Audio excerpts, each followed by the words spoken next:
Welcome to B Plus Overland, where we share with you all of the upgrades and changes we've made to our B Plus RV for full-time off-grid living and a trip down the Pan American Highway from Alaska to Argentina.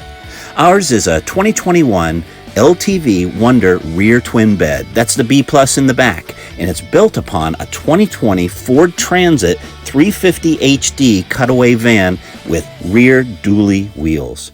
Come check it out. So I'm going to share with you today what we use as recovery points if we get stuck in the mud, in the sand, in the whatever.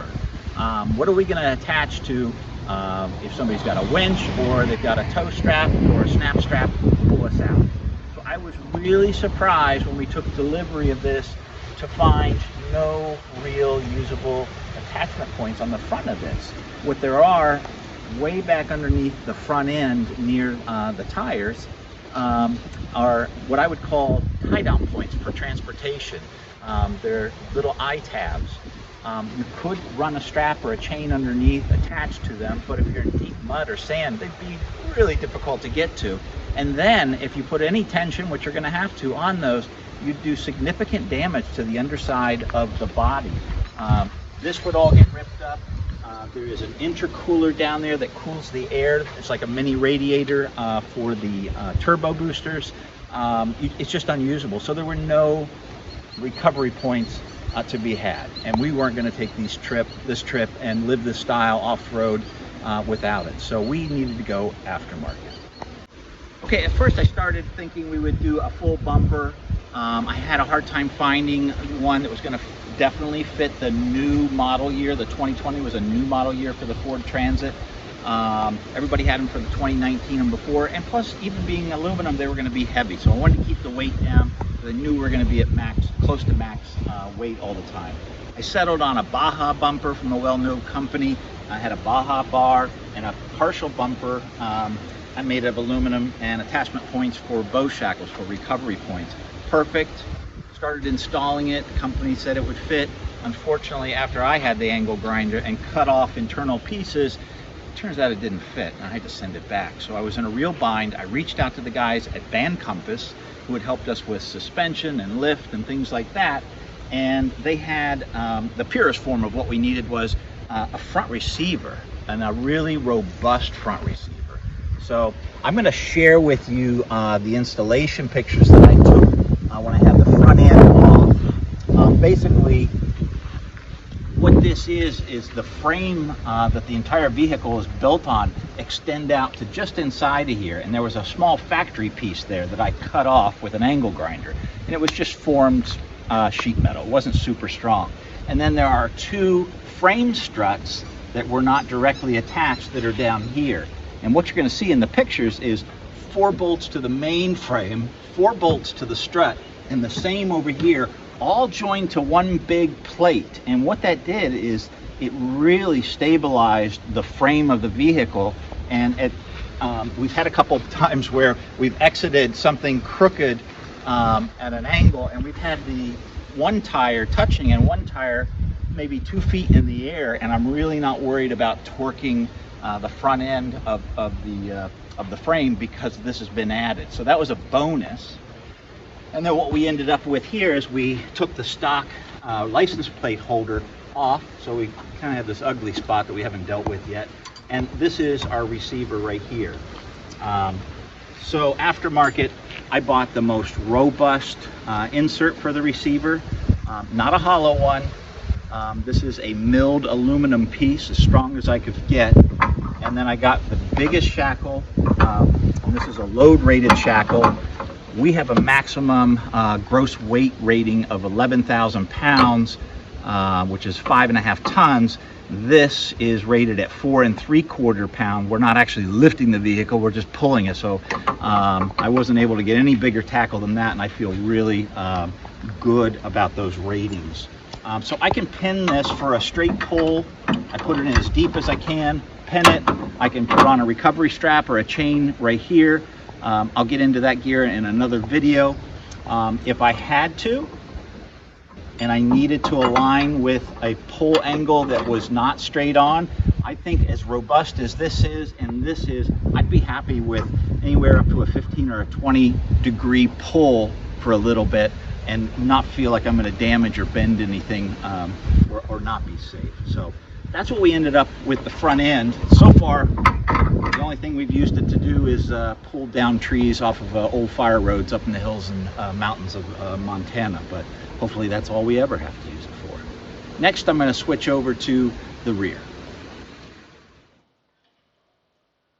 Okay, so we're going to switch now to the rear recovery points, and I'll back up and talk a little bit about the LTV Wonder and why we picked it and how that might affect our recovery points in the back. For the lifestyle that we're leading and the trip that we're taking, we needed as much storage space as we could. Well, this has these wing opening doors on either side, and we call this the garage. We can fit so much back here: 2 folding e-bikes, scuba gear, chairs, grills, everything that we need, all our sports gear. Because it's so big and it goes down so far, what happens is the transit frame stops here because it would be up in the garage. And what the manufacturer LTV has done is they've gotten Reese hitches to build a structure that goes down underneath here, kind of spider webs, and comes up and supports not a 2-inch receiver with a high load capacity, but only a 1 1/4 with a 2,000 pound. So I'm going to switch roles here and take you underneath and kind of show you what's down there. Okay, we can see the 1 1/4 receiver,